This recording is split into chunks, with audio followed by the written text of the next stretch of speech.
बांदा जिले के अतर्रा गांव से लेकर पूरे प्रदेश तक प्राकृतिक खेती की नई मिसाल कायम हो रही है। मॉडल किसान विज्ञान शुक्ला प्रधानमंत्री किसान सम्मान निधि समेत अनेक सरकारी योजनाओं का भरपूर लाभ उठाकर उन्होंने खेती को न सिर्फ लाभकारी बनाया बल्कि अपनी मेहनत और समर्पण से आज किसानों के लिए प्रेरणा भी बन गए। योगी सरकार की किसान हितैषी नीतियों ने यहाँ के किसानों की जिंदगी को बेहतर बनाया है। देखिए ये रिपोर्ट।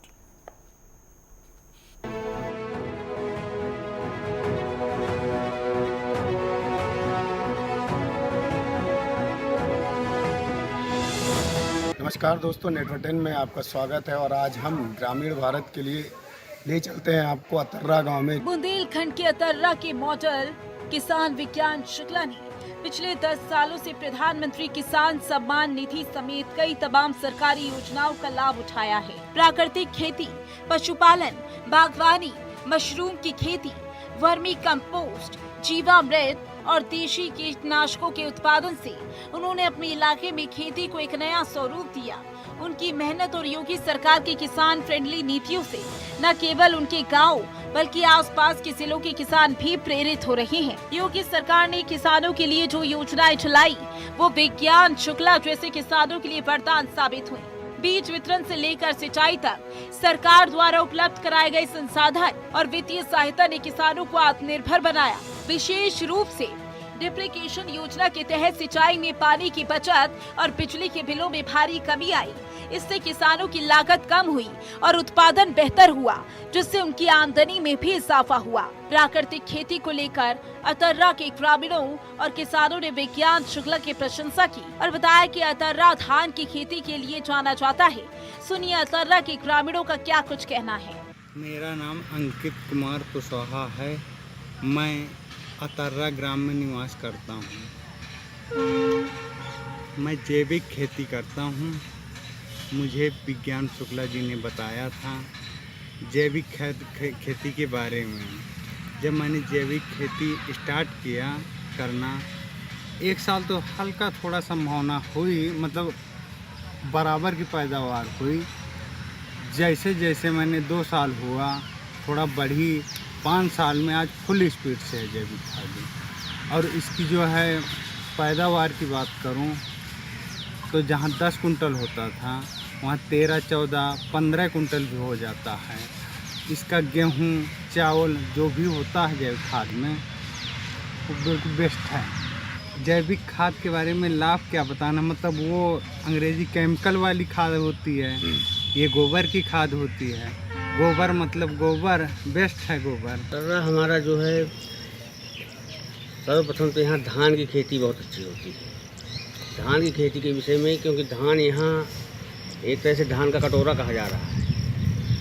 उनको बताते थे हमारे पूर्वज कि यहाँ धान की जो है लाई के विषय में, जो लाई बनती थी तो पहले धान अतर्रा से ही जाता था। लाई जो है बाहर सप्लाई होती थी। आज कई मिलें, अतर्रा का मेन व्यवसाय धान की खेती ही है। चावल यहाँ से बाहर जाता रहा है, विदेशों तक गया है। यहाँ का महाचिन्नावर है और बासमती है। अब तो 11, 21 वगैरह हम लोग ज़्यादा करने लगे हैं। और कुछ मात्रा में मतलब ये बासमती के अलावा जो है कुछ है सोनम है, कुछ और सी वैरायटियाँ हैं जो अब पैदावार अच्छी दे रही हैं और जिनसे हमारी आय अच्छी हो रही है। घर में रहते हैं, घर का पूरा काम करते हैं जी। और ये खाद और धान ये जो है तो हमारे ही हैं ये जी। और ये हरी सब्जी पैदा करते हैं जी। और गऊ है। हम तो बहुत बीए किए हैं। शिक्षा बहुत अच्छी है। बच्चे छोटे छोटे बच्चों को स्कूल जाना चाहिए, उनको पढ़ना चाहिए। पहले वहाँ सब लोग पढ़ाते नहीं थे बच्चों को, अब जो है तो अब हम लोग पढ़े, अब अपने बच्चों को भी पढ़ाए। अब वो स्कूल जाने लगे और पढ़ाई होने लगी उनकी बच्चों की। जी। मेरा नाम भास्कर शुक्ला है। मैं अतर्रा का रहने वाला हूँ। मैं MSc एग्रीकल्चर कर रहा हूँ। मैंने यहाँ देखा कि लोग कृषि में कुछ पिछड़े हुए नज़र आए।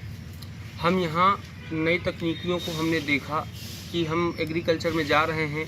हम अपनी युवा पीढ़ी को देख रहे हैं कि हम उनको नई तकनीकी द्वारा कैसे उनका उत्पादन बढ़ा सकते हैं। हमने देखा कि सरकार ने बहुत सी ऐसी नई तकनीकों का उत्पादन किया जिससे हम अपनी जो फसलें हैं उनमें और मतलब परिवर्तन ला सकते हैं, उनकी गुणवत्ता बढ़ा सकते हैं।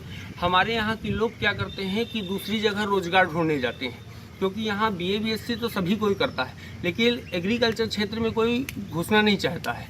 हमने ये देखा कि जो फ़ायदा हमको एग्रीकल्चर क्षेत्र में है वो संभवतः किसी और क्षेत्र में नहीं है।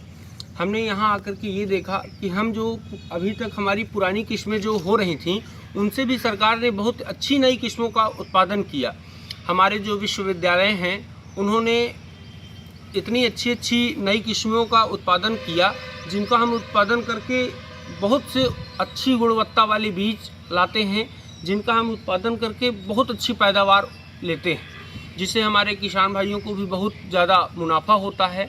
जो ये सभी लोग कहते हैं कि कृषि में या कृषि करने से हमको कोई भी किसी भी प्रकार का कोई लाभ नहीं होता, तो विश्वविद्यालयों ने ऐसी ऐसी किस्मों का उत्पादन किया या ऐसी ऐसी किस्में निकाल के किसानों को दी जिससे हम उनको या उनका उपयोग करके हम बहुत आगे क्षेत्र में जा सकते हैं, अपना नाम कर सकते हैं, अपने गांव, अपने देश, हर विषय में आगे जा सकते हैं। बागवानी के क्षेत्र में भी योगी सरकार की योजनाएं किसानों के लिए वरदान साबित हो रही हैं। बांदा जिला उद्यान अधिकारी की सक्रिय पहल से किसानों को मुफ्त पौधे, रखरखाव के लिए आर्थिक सहायता और गड्ढे खोदने के लिए मजदूरों की सुविधा उपलब्ध कराई जा रही है। मॉडल किसान विज्ञान शुक्ला ने 201 हेक्टेयर में बागवानी की शुरुआत कर नए आय के रास्ते खोले हैं। आज उनके बागों से होने वाली उपज भारी मुनाफे का जरिया बन चुकी है। योगी सरकार की ये पहल किसानों को स्थायी और सुनिश्चित आमदनी के साधन प्रदान कर ग्रामीण समृद्धि की दिशा में मजबूती दे रही है। अतर्रा धान की खेती का गढ़ है और यहाँ का चावल पूरे विश्व भर में प्रसिद्ध है। ग्रामीणों ने बताया कि अतर्रा अभी तक यहाँ के चावल के लिए मशहूर था और ये चावल का कचौरा भी कहा जाता है।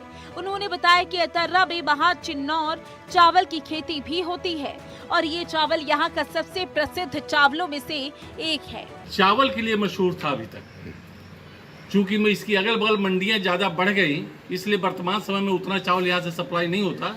लेकिन एक समय था जब अतर्रा चावल के कटोरा कहलाता था। अतर्रा का चावल श्रीलंका जैसे क्षेत्रों में भी पहले भेजा जाता था। अतर्रा उसमें ग्रामीण क्षेत्र हुआ करता था। यहाँ से 40 और 50 किलोमीटर दूर के किसान यहाँ आते थे। यहाँ धान दिन भर उनका धान तौला जाता था। इसके बाद यहाँ अतर्रा में कम से कम 40 बड़ी राइस मिलें लगी थी। उनसे चावल तैयार होकर देश के विभिन्न क्षेत्रों में भेजा जाता था। इसलिए अतर्रा सबसे बड़ा चावल का कटोरा कहलाता था। रामभोग, मुस्कन, परसन ये उस समय के मशहूर नाम थे। आज के काल में कुछ परिवर्तन कुछ चावलों में और आ गए हैं। जिस समय मुस्कन और परसन था, मुस्कन समाप्त हो गया, परसन तो है, उसके जगह में महाचिन्नौर आ गया है। पशुपालन में भी योगी सरकार की योजनाएं अतर्रा के लिए फायदेमंद साबित हुई है। बांदा की देसी गाय प्रेम कथा की नस्ल के पालन से दूध और घी का उत्पादन बढ़ा है। सरकार द्वारा पशुपालन को बढ़ावा देने के लिए कई सहायता योजनाएं चलाई गई, जिससे किसानों की आय बढ़ी है और उनके जीवन की गुणवत्ता में सुधार हुआ है। ये पहल ग्रामीण अर्थव्यवस्था को मजबूत बनाने में अहम भूमिका निभा रही है। प्राकृतिक खेती को बढ़ावा देने के लिए योगी सरकार की नीतियों ने बुंदेलखंड में जैविक खेती को नई दिशा दी।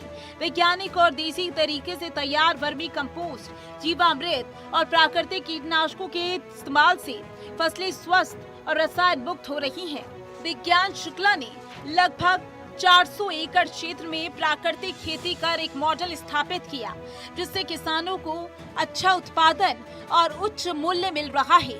साथ ही अतर्रा के ग्राम प्रधान ने भी प्राकृतिक खेती और खाद्य उत्पादन के बारे में जानकारी साझा की। देखिए, प्राकृतिक खेती या जैविक खेती दो नाम से कहते हैं लोग, और दोनों लगभग एक ही है, चाहे जैविक कहिए या प्राकृतिक कहिए, दोनों जो है। तो उसको करने के लिए हमें सर्वप्रथम हमें वर्मी कंपोस्ट का एक बेड बनाना होगा। मान के चलिए कि एक 10 फीट लंबा, 3 फुट चौड़ा और 1.5 फुट ऊंचाई का एक बेड बना देना है आपको, चरही टाइप। एक नाप मैंने आपको जो बताई 10 बाई 3 बाई 1.5, ये उसकी ऊंचाई और लंबाई चौड़ाई होगी। इतना बना करके आप जैसे 1.5 फुट आपने बनाया तो उसमें आधा जो है उसको गोबर से भर देना है। अब गोबर आपका 1 महीने से पुराना होना चाहिए, ताज़ा गोबर नहीं होना चाहिए। उसमें इथेन मीथेन गैस तैयार होती है, उस इथेन मीथेन गैस के द्वारा आपका केचुआ ख़त्म हो जाएगा। इसलिए 1 महीने से ऊपर का गोबर होना चाहिए। उसमें आधा बेड भर करके उसमें लगभग 2 किलो केचुओं की प्रजाति 2 हैं, एक आइसिनिया फेरिडा और एक जो है जय गोपाल। जय गोपाल अभी हमारे भारतीय अनुसंधान केंद्र ने जो है हमारे वैज्ञानिकों ने रिसर्च में तैयार किया है। एक हमारे यहाँ के बुंदेलखंड की गर्मी में अधिक काम करने वाली वैरायटी जय गोपाल नाम से तैयार किया है। वो और अच्छा काम करता है हमारे यहाँ गर्मी में। तो इन 2 वैरायटियों में से एक वैरायटी आप उस चरही में डालेंगे। वो लगभग आधी चरही आपने गोबर भर दिया, वो लगभग जो है 30 से 35-40 दिन में वो उसको खा जाएगा। जो खाद है हमारी तो देसी होना चाहिए, जैसे गाय भैंस के और गोबर से बनती है, उसका हम लोग प्रयोग करते हैं। DAP यूरिया को बिल्कुल दूर रखते हैं, इससे कोई किसी तरह की बीमारी नहीं होती है, ना किसी तरह का नुकसान शारीरिक होता है। और जो DAP यूरिया है इससे ज़्यादा नुकसान होता है, इससे तमाम बीमारियां फैलती हैं। और जो देसी खाद है हमारी, पुराने लोग यही करते रहे हैं, इससे किसी तरह की बीमारी नहीं होती रही। और जो वर्तमान में तमाम बीमारियां हैं हो रही हैं, BP शुगर जो भी है, तो ये DAP यूरिया कारण हो रहा है। योगी सरकार की किसान कल्याण योजनाओं से न केवल उत्पादन में बढ़ोतरी हुई है, बल्कि किसानों की आमदनी और जीवन स्तर में भी सुधार हुआ है। प्राकृतिक खेती की बढ़ती लोकप्रियता ने बाजार में भी एक नई क्रांति ला दी। बड़े व्यापारी और खरीदार अब प्राकृतिक अनाज को 2 गुनी कीमत में खरीद रहे हैं, जिससे किसानों को फायदा हो रहा है। बुंदेलखंड के इस छोटे से गांव की कहानी पूरे प्रदेश के लिए प्रेरणा बनी है। विज्ञान शुक्ला ने खाद उत्पादन कैसे किया जाता है इसकी जानकारी भी साझा की। यूपी सरकार के नेतृत्व में बुंदेलखंड में प्राकृतिक खेती और समग्र कृषि विकास का एक नया अध्याय लिखा जा रहा है। मॉडल किसान विज्ञान शुक्ला की मेहनत और योगी सरकार की योजनाओं की बदौलत अतर्रा का ये गाँव आज किसानों के लिए मिसाल बन गया है। ये नीतियाँ केवल फसलों की पैदावार तक सीमित नहीं, बल्कि किसानों की आर्थिक समृद्धि और जीवन स्तर में भी सुधार के लिए नए द्वार खोल रही है। ये साबित करता है कि जब सही नेतृत्व और किसान हितैषी नीतियां मिलती हैं, तो कृषि क्षेत्र में चमत्कार संभव है। यूपी सरकार की इन योजनाओं से किसानों के सपने साकार हो रही हैं और बुंदेलखंड जैसे पिछड़े इलाकों में भी खुशहाली का उजियाला फैल रहा है। ऐसे ही किसानों की मेहनत और सरकार के सहयोग से भारत कृषि के क्षेत्र में नई ऊंचाइयों को छू रहा है। आज हमने अतर्रा गांव में देखा, अतर्रा धान का कटोरा कहा जाता है और यहाँ पर ये बिल्कुल चित्रकूट और बांदा के मध्यम है और यहाँ से राजनीति की शुरुआत की जाती है। अतर्रा धान का कटोरा कहलाया जाता है और अतर्रा का धान विदेशों तक में जाता है। अतर्रा इस समय गांव नहीं शहर बन चुका है। अतर्रा में शिक्षा को लेकर संसाधन बहुत सारे हो गए हैं, इसके पहले यहाँ पर संसाधन नहीं पाए जा रहे थे।